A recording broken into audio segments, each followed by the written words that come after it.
25 Creepiest and Most Haunted Places in Oregon. 11. Heceta Head Lighthouse, Florence. Another staple of lists of haunted places in Oregon, Heceta Head Lighthouse near Florence, is a bed and breakfast where visitors can stay in the old lighthouse keeper's quarters. It remains a working lighthouse and is thus one of the more unique places to stay in Oregon. Guests at the lighthouse have a chance to encounter Rue, originally known as the Grey Lady, and the wife of one of the lighthouse keepers from the 1800s. This woman's child died while at the lighthouse, and an Ouija board revealed the name Rue, but it's unknown whether the name is that of the woman or the child. Residents and guests have reported mysterious occurrences since the 1950s, including items moved or missing, the sudden scent of flowers or perfume, and seeing imprints on beds. 12. Battery Russell, Fort Stevens, Warrenton. Battery Russell was built within Fort Stevens during the Civil War, which stood guard over the nearby mouth of the Columbia River. However, the installment didn't see much action until World War II, when a Japanese submarine fired on and damaged it. Although casualty reports are unclear, visitors to the current Fort Stevens State Park have reported seeing the ghost of a soldier wandering the grounds. However, it's unclear from what era this soldier hails from. 13. The Benson Hotel, Portland. Opened in 1913 and named after Simon Benson, the Benson Hotel still serves as one of Portland's finest hotels. It is also home to several ghosts, the main one being its namesake, Simon Benson. Benson is said to haunt the 7th, 9th, and 12th floors of the hotel and is described as either well-groomed and wearing a formal suit or lumberjack attire. Guests have reported seeing Benson descending the main staircase and walking through the common areas of the hotel and bar. He's even reportedly knocked drinks out of guests' hands. He'll also take bottles, upturn bottles, and tap people on the shoulder. In addition to Benson, a little boy has also been sighted who is assumed to be one of Benson's sons. This mischievous ghost will hide beside bedside tables and jump out at guests, and the staff often leave out candy and toys for him. Other ghosts seen at the Benson include a helpful porter, the Lady in White, and the Lady in Blue. Luckily, all spirits are benevolent and seem just to want to make their presence known.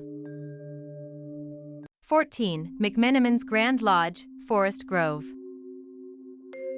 Built in the early 1900s as a Masonic home for elderly or sick Master Masons and their families, the McMenamin's Grand Lodge is now a unique hotel in Forest Grove.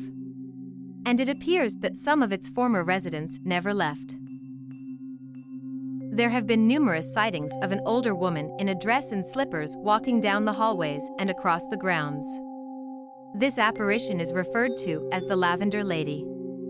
Another common sighting is that of a childlike ghost standing on a balcony. However, when the child is approached, they mysteriously disappear. 15. The Hot Lake Hotel, La Grande. The healing powers of the hot springs that feed Hot Lake were used for centuries by Native Americans before white settlers came to the area and built on the land. Built in 1864, the Hot Lake Hotel was named for the thermal lakes on the property. The Hot Lake was a luxury resort and sanatorium throughout much of its life, with the alleged medicinal properties of the water attracting visitors from around the world. Now, the hotel is listed on the National Register of Historic Places and serves as a hotel, museum, and spa. Over the years, the hotel has garnered a reputation as one of the most haunted places in Oregon. Guests and others have reported ghostly figures walking the grounds at night, hearing strange voices, as well as footsteps. One of the more mysterious happenings are the reports of haunting piano music throughout the halls even though there is no longer a piano on the grounds. 16. Liberty Theater, Astoria.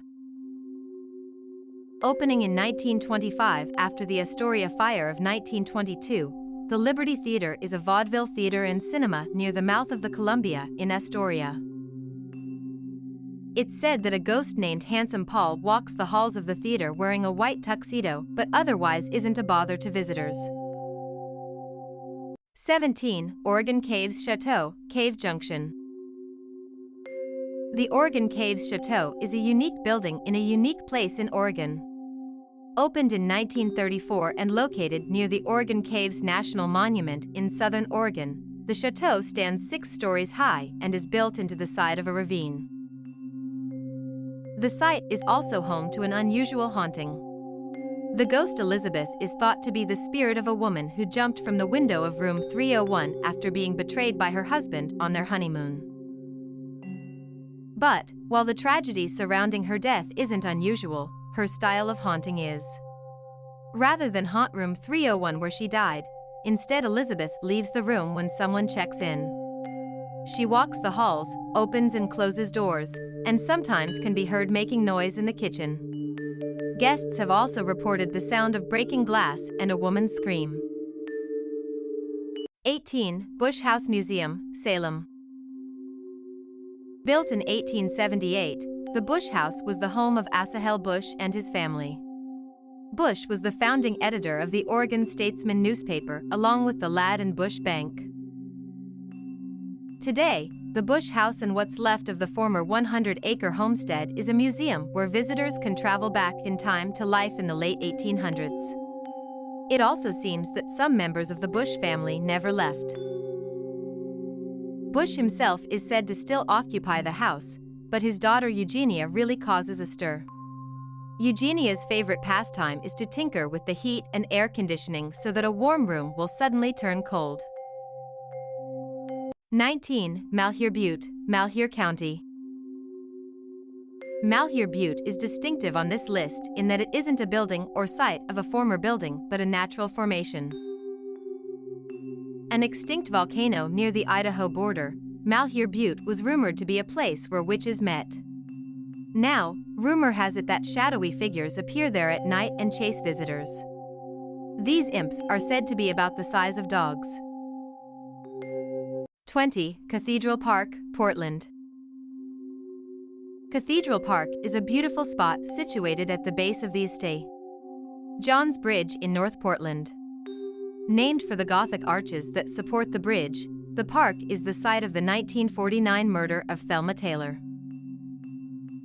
Taylor was a 15-year-old girl who disappeared while waiting for a ride to work and whose body was found near the bridge a few days later. Over the years, there have been numerous reports of people hearing screams in the park around sunset.